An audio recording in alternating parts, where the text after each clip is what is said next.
요한복음 3장 25절에서 30절까지의 말씀을 봉독해 드립니다.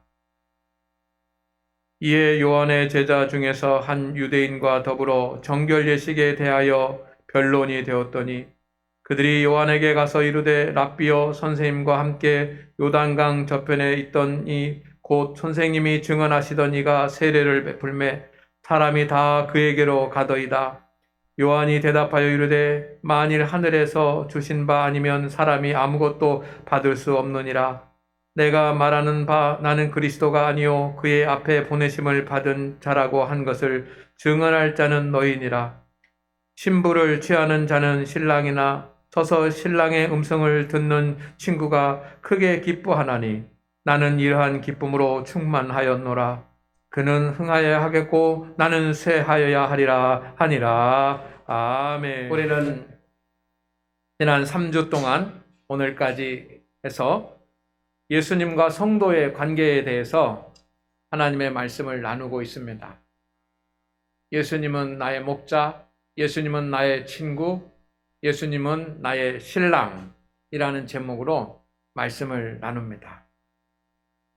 이 세 가지, 주님이 나의 목자가 되시고 주님이 나의 친구가 되시고 주님이 나의 신랑이 되신다라고 하는 이 고백, 예수님이 나에게 어떤 존재인지에 대한 이 고백을 우리가 진심으로 주님 앞에 드릴 수 있을 때 우리는 예수님에 대해서 알게 되고 주님이 주시는 영적 유익도 누리게 될 줄로 믿습니다.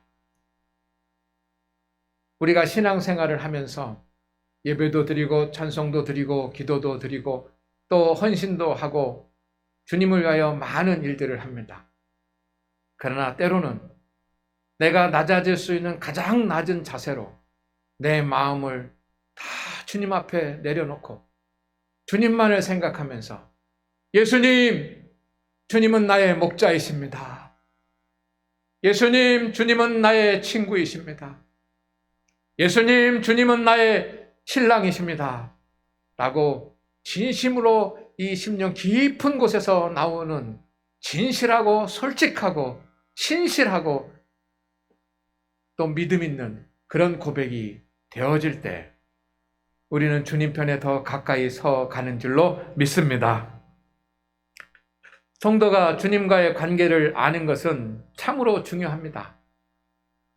그래야 이 관계에서 나오는 영적인 유익을 누릴 수가 있고 주님과의 관계를 유지할 수가 있습니다. 항상 목자 되신 주님 앞에 선한 양으로서의 관계를 유지하시기를 주의 이름으로 축원을 드립니다. 친구 되신 주님 앞에 항상 하나님의 말씀을 행하는 좋은 주님의 친구로 관계를 유지하시기를 바랍니다. 그리고 오늘 말씀 제목입니다. 신랑 되신 주님 앞에 신실한 신부로 서 있기를 주의 이름으로 축원을 드립니다. 예수님 시대에 예수님을 가장 잘 알았던 사람을 말하라고 한다면 당연히 세례 요한입니다. 세례 요한만큼 예수님에 대해서 알았던 사람은 없습니다. 예수님을 가장 잘 알았던 이 세례 요한은 예수님에 대해서 고백을 하는데 예수님은 신랑이고 성도들은 신부라는 그런 고백을 합니다.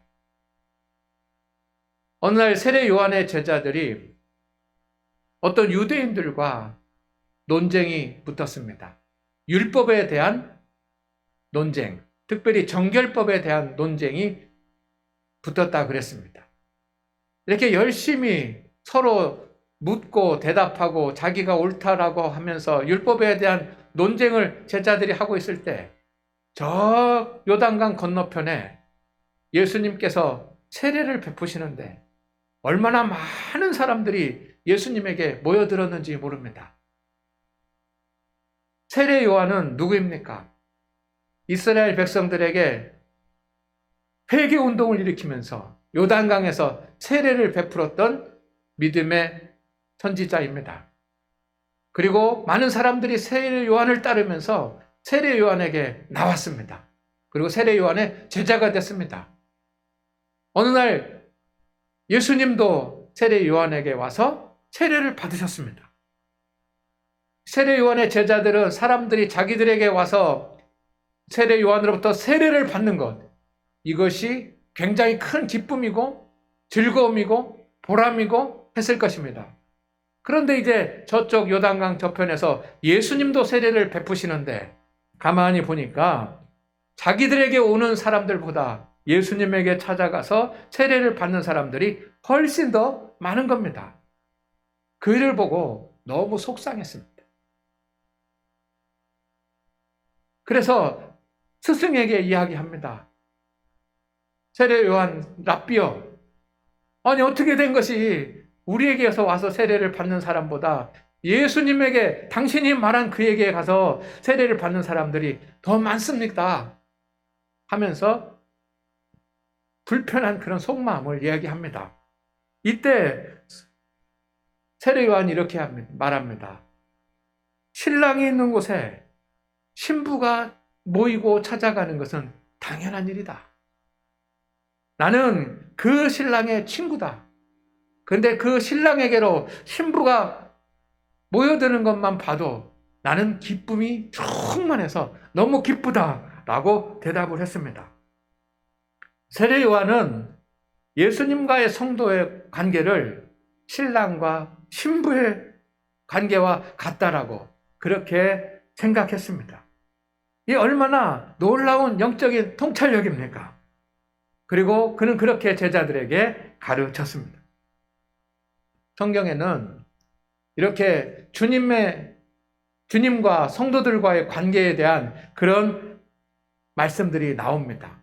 따라하겠습니다. 목자와 양, 친구, 신랑과 신부. 우리가 잘 기억하고 이해하기 쉽도록 이렇게 이미지 언어로 설명합니다. 특히 신랑과 신부라고 하는 표현은 예수님과 가장 가까운, 성도가 예수님과 가까이 설 수 있는 최고의 관계를 의미합니다. 그래서 첫 번째로 성도 여러분, 주님과의 최고의 관계를 나타내는 말이 바로 신랑과 신부입니다. 세상에서 가장 가까운 관계가 누구입니까? 당연히 부부 관계입니다. 뭐 부자 간에도 또 형제 간에도 뭐 친구 간에도 가까울 수 있지만 진짜 가까운 사이는 부부 관계입니다. 부부는 가장 가까운 관계이고 그보다 더 가까운 관계가 없습니다. 그래서 한 몸이라고 표현을 합니다. 이것이 건강한 부부의 관계입니다. 성경에 보면 예수님께서 이런 말씀을 하십니다. 예수님이 우리 안에 거하고 우리가 예수님의 안에 거하고 예수님과 하나 된 포도나무와 가지와의 그런 관계입니다. 그런 관계, 예수님이 내 안에 거하고 내가 예수님 안에 거하는 바로 이 하나 된 몸과 같은 그런 관계, 가장 친밀한 최고의 관계, 가장 친밀하게 주님과 관계된 이 관계를 신랑과 신부의 관계라고 표현을 하는 겁니다. 성도 여러분, 주님과 이런 관계 되시기를 주의 이름으로 축원을 드립니다. 축원을 드립니다. 성경에는 이런 관계들이 기록이 되어 있습니다. 구약 성경 중에 이사야서 54장 5절 말씀이 있습니다. 다 같이 읽습니다. 시작. 이는 너를 지으신 이가 내 남편이시라. 여러분 얼마나 깜짝 놀랄 만한 말씀입니까? 이스라엘 백성들이 바벨론의 포로가 되어서 70년 동안 불편하게 힘들게 괴롭게 그렇게 시달림을 받으면서 살아갑니다. 이스라엘 땅에 남아있는 사람들은 궁핍하고 가난하게 처참한 그런 삶을 살아갑니다. 그런 삶을 볼 때 바벨론의 사람들은, 바벨론의 그 군대들은 큰 용사 같았습니다. 큰 힘이 있는 용사와 같았습니다. 그런데 이렇게 곤고한 날을 보내는 자신들의 모습을 보면 힘없는 여인의 모습과 같았습니다. 그러니 힘없는 여인이 어떻게 큰 용사와 같은 그런 바벨론을 상대할 수 있겠습니까? 이때 주님께서 말씀하시기를 천지를 지으신 창조주 하나님, 세상의 모든 것을 지으시고 역사를 운행하시는 하나님이 내 남편이라. 할렐루야. 할렐루야. 그러니 두려워하지 말고 놀라지 말라라고 말씀을 합니다. 예수님께서도 자신이 신랑 되신다라고 말씀을 하셨습니다. 마태복음 9장 15절 말씀해 보니까 다 같이 읽습니다. 시작. 빼앗길 날이 이르리니 그때에는 금식할 것이니라. 아멘. 세례 요한의 제자들이 또 주님께 찾아와서 물었습니다. 바리새인들도 금식하는 날이 있고 금식하는 절기가 있어서 금식을 하면서 기도하는데, 그리고 세례 요한의 제자들인 우리들도 금식할 때는 금식하면서 기도하는데 왜 당신 예수 그리스도의 제자들은 금식을 안 합니까? 라고 책망하면서 따지면서 묻습니다. 이때 주님께서 대답을 하시는데 이 말씀입니다. 신랑이 있을 때는 금식할 필요가 없다. 신랑을 빼앗길 날이 올 텐데 그때는 금식해도 그때 금식하면 된다. 그때는 금식하며 믿음을 지켜야지만 된다. 이 말씀하는 거예요. 근데 이때 주님께서 자신을 뭐라고 표현합니까? 신랑이라고 표현하고 주님 앞에 나오는 성도들을 가리켜서 당연히 신부라고 말씀하시는 것입니다. 고린도후서 11장 2절 말씀 가운데 보면 사도 바울이 이렇게 이야기합니다. 다 같이 읽습니다. 시작. 내가 너희를 정결한 처녀로 한 남편인 그리스도께 드리려고 중매함이라. 아멘. 사도 바울이면 최고의 믿음의 지도자, 최고의 복음 전도자 아닙니까? 성령 충만했던 사도 바울이 고린도 교회 성도들에게 한 말입니다. 고린도 교회 성도들을 정결한 처녀라고 본 겁니다. 신부라고 보는 겁니다. 이제 결혼 예식을 준비하는 그런 순결한 신부라고 표현합니다. 그리고 예수님을 뭐라고? 남편이라고. 남편인 그리스도께 드리려고 예수님을 남편이라고 표현합니다. 예수님은 신랑이고 성도는 신부입니다. 그래서 자신을 가리켜서 복음을 증거하고 예수님을 만나게 해주고 예수님을 알게 하는 자기 자신을 가리켜서 중매쟁이라고 표현을 하는 것입니다. 성도 여러분, 예수님은 나의 신랑이라고 고백할 수 있기를 주의 이름으로 축원을 드립니다. 축원을 드립니다. 어쩌면 남자분들은 이 고백이 잘 되지 않을 수도 있어요. 신부가 되어본 적이 없기 때문에 어색한 그런 말일 수도 있습니다. 예수님은 나의 목자, 피부로 와닿아요. 예수님은 나의 친구, 피부로 와닿아요. 그런데 예수님은 나의 신랑 하면 피부로 와닿지 않을 수도 있습니다. 그러나 이건 주님께서 표현하는 이미지 언어입니다. 비유의 말씀입니다. 신부 앞에 신랑처럼 우리는 주님의 신부인 것을 믿으시기를 바랍니다. 그리고 우리가 정말 낮아지고 마음의 문이 열리고 믿음의 통찰력이 생겨서 주님 앞에 무릎을 꿇고 주님은 나의 신랑이십니다 라고 고백할 수 있기를 주의 이름으로 축원을 드립니다. 그 고백이 되어지기를 소망합니다. 우리가 예배 시간에 사도신경을 고백하면서 신앙을 고백합니다. 이것도 중요한 일이지만 여러분, 예수님 나의 신랑이라고 고백을 해보시고 진심으로 그렇게 믿어지고 그렇게 고백되어지는 것, 이것이 얼마나 중요한 일인지 모릅니다.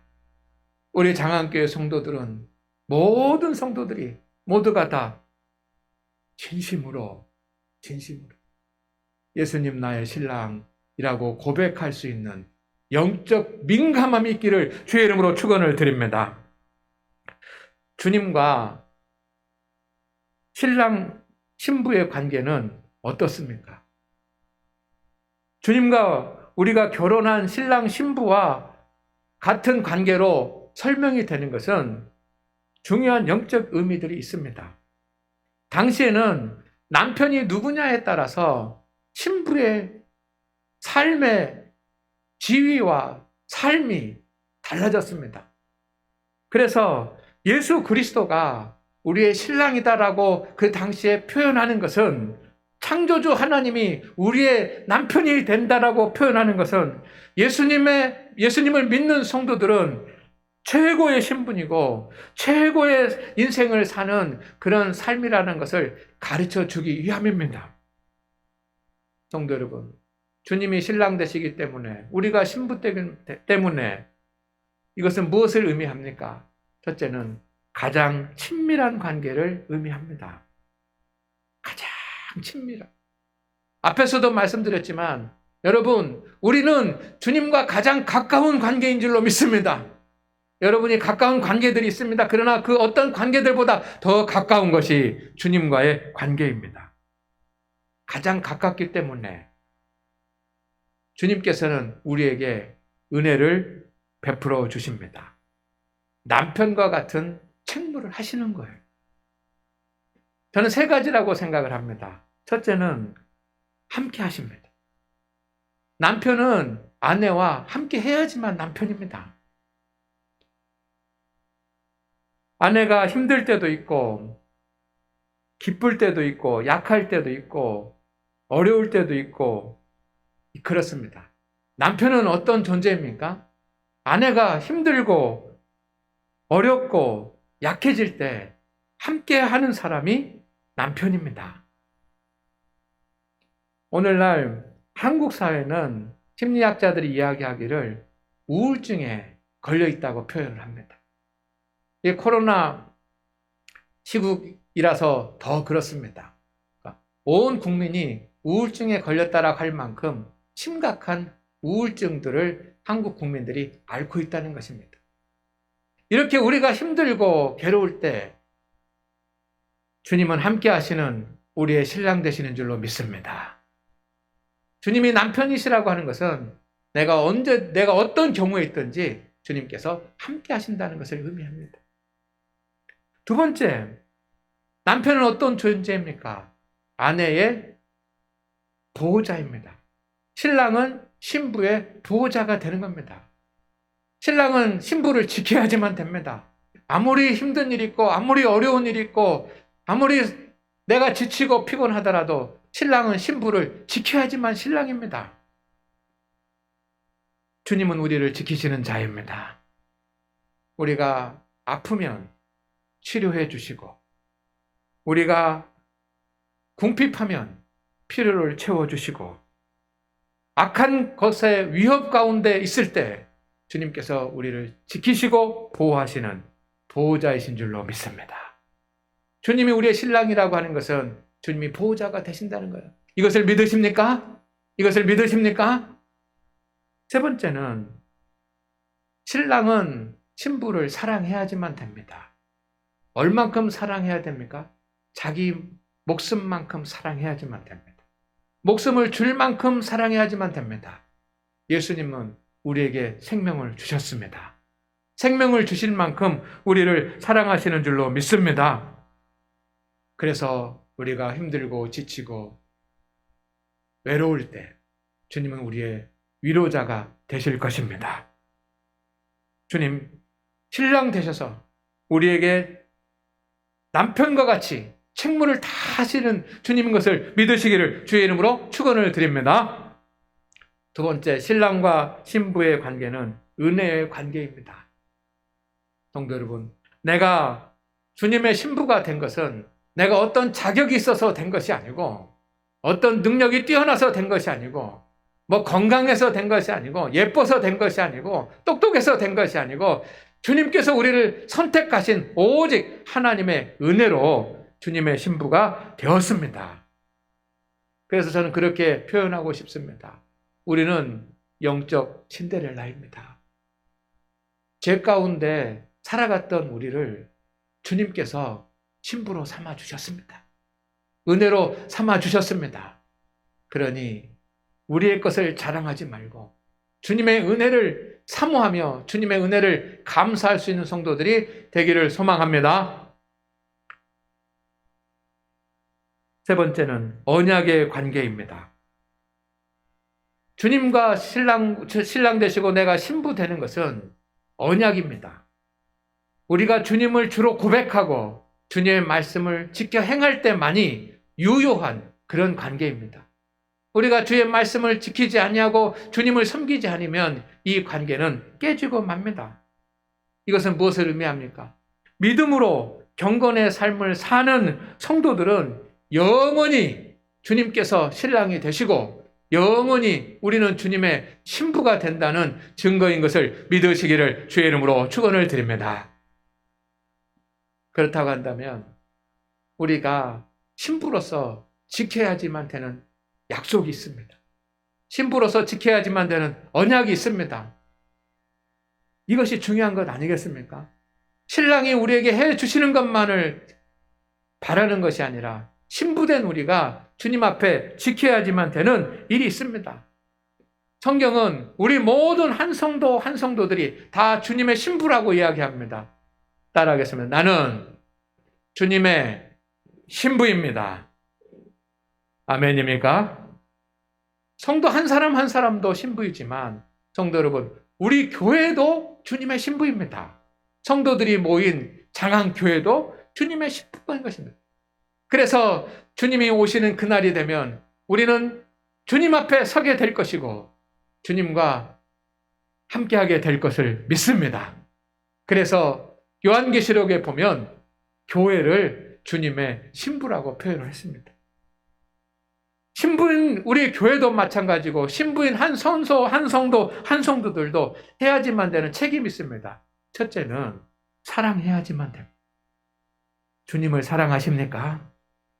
주님을 사랑하십니까? 진정으로 주님을 사랑하십니까? 신부는 신랑에 대한 사랑이 넘칩니다. 여러분, 결혼하게 되는 그런 신랑 신부를 보면 우리가 느낄 수 있지 않습니까? 신랑이 신부를 얼마나 사랑하는지, 신부가 신랑을 얼마나 사랑하는지 느낄 수 있지 않습니까? 그게 보면 압니다. 그것처럼 신부는 신랑에 대한 사랑이 넘칩니다.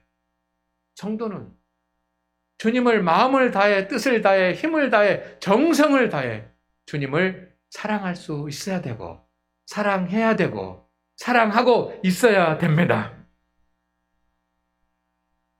사랑하지 못하고, 사랑하는 마음은 없고, 요구만 한다고 한다면 그것은 무엇입니까? 아내가 남편을 사랑하지 못하고 남편이 해줘야지만 되는 것에 대해 요구만 한다고 한다면 그것은 건강한 부부 관계라고 할 수 없지 않겠습니까? 우리는 어쩌면 주님 앞에 나와서 주님께 요구하고 기도하는 것이 많습니다. 그런데 주님을 사랑하는 마음은 약할 수 있습니다. 주님을 향한 사랑이 커지시기를 주의 이름으로 축원을 드립니다. 내가 예수님을 신랑으로 사랑하기 때문에, 신랑처럼 주님을 사랑하기 때문에 예배를 드릴 수밖에 없고, 주님을 사랑하기 때문에 기도할 수밖에 없고, 주님을 사랑하기 때문에 찬양 드릴 수밖에 없는 그런 은혜가 넘치기를 주의 이름으로 축원을 드립니다. 두 번째로는 우리는 순결해야지만 됩니다. 신부는 순결해야지만 됩니다. 그래서 이것을 우리는 정결이라고 합니다. 고린도 교회에 주신 고린도후서의 말씀에도 정결한이라고 표현이 되는, 이것은 순결한이라고 하는 말과 같은 말입니다. 예수님의 신부된 우리 성도들은 영적으로 정결해야지만 됩니다. 어떻게 순결해 줄 수 있습니까? 첫째는 말씀으로 순결해집니다. 여러분, 하나님의 말씀을 읽고 하나님의 말씀을 듣고 하나님의 말씀을 묵상하고 하나님의 말씀과 함께 하십시오.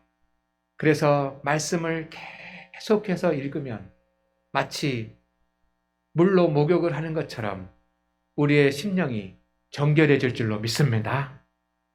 말씀으로 성결해져야 돼요. 그리고 하나님의 형상이 훼손되지 말아야지만 됩니다. 하나님께서 우리에게 하나님의 형상을 주셨는데 죄로 인해서 우리의 하나님 형상이 더럽혀지고 육적인 형상만이 가득한다고 한다면 우리는 신부로서의 자격이 없는 것 아니겠습니까? 우상을 섬기지 말고 우상도 만들지 말아야지만 됩니다. 나무로 만들고 돌로 만든 그런 우상만을 섬기지 않는 것이 아니라 우리는 물질과 세상의 어떤 내가 좋아하는 그 어떤 하나님보다 우선하는 것들은 다 우상 아닙니까? 그런 우상으로부터도 벗어나야지만 됩니다. 주님의 신부라고 한다면 항상 순결하게 살 수 있기를 주의 이름으로 축원을 드립니다. 세 번째는 헌신해야지만 됩니다. 신랑은 신부에게 헌신을 합니다. 신부도 신랑에게 헌신합니다. 신부는 신랑의 은혜를 누리기도 하지만 신랑에 대한 책임도 감당해야지만 됩니다. 주님을 위해서 헌신해야지만 됩니다. 주님을 위한 헌신이 무엇입니까? 바로 주님의 교회를 위한 헌신입니다. 주님의 교회를 위해서, 교회의 사역을 위해서 헌신하는 것, 이것이 신부가 해야지만 되는 일인 것입니다. 주님의 신부는 주님께 헌신하면서도 주님께서 주신 직분과 사명이 부담이 되지 않습니다. 더 하지 못해서 속상하고 더 하지 못해서 안타까워합니다. 기쁨으로 주 안에서 일하게 되는 것입니다. 성도 여러분, 3주 동안 우리는 예수님과 우리와의 관계에 대해서 말씀을 나누었습니다. 따라합니다. 예수님은 나의 목자. 예수님은 나의 친구. 예수님은 나의 신랑. 진심으로 이 고백이 되어지기를 주의 이름으로 축원을 드립니다. 이 세 가지 고백만 하며 살아도 되지 않겠습니까? 예수님은 나의 목자. 예수님은 나의 친구. 예수님은 나의 신랑. 이 고백 속에 모든 것이 다 있고 그 관계를 유지할 때 우리는 주님이 주시는 영적인 유익을 누리게 될 것입니다.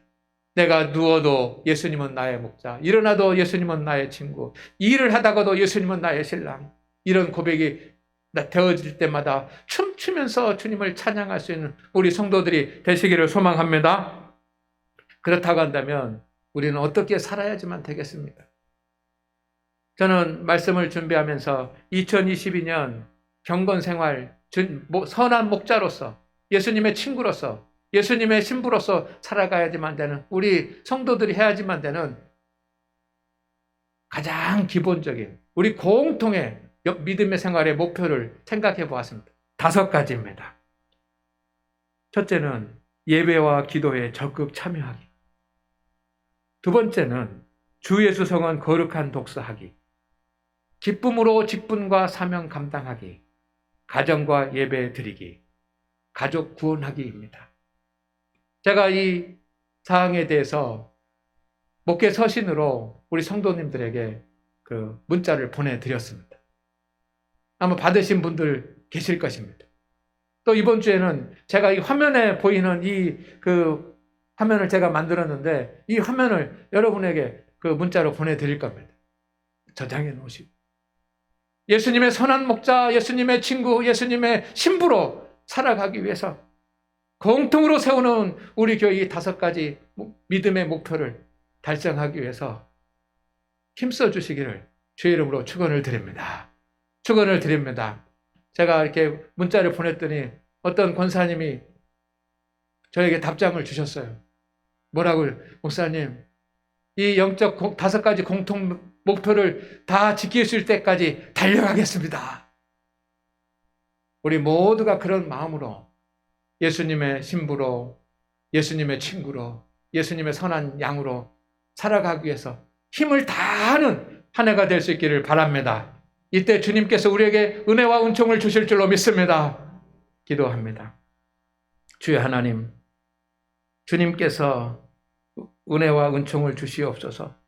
예수님은 나의 목자, 예수님은 나의 친구, 예수님은 나의 신랑이라고 고백하며 살아가는 우리 장안교회 성도들에게 함께 하셔서 목자가 되신 주님께서 인도하여 주시옵시고 친구가 되신 주님께서 함께하여 주시옵시고 신랑이 되신 주님께서 우리를 지켜 주시옵소서. 예수님의 이름으로 기도드립니다. 아멘.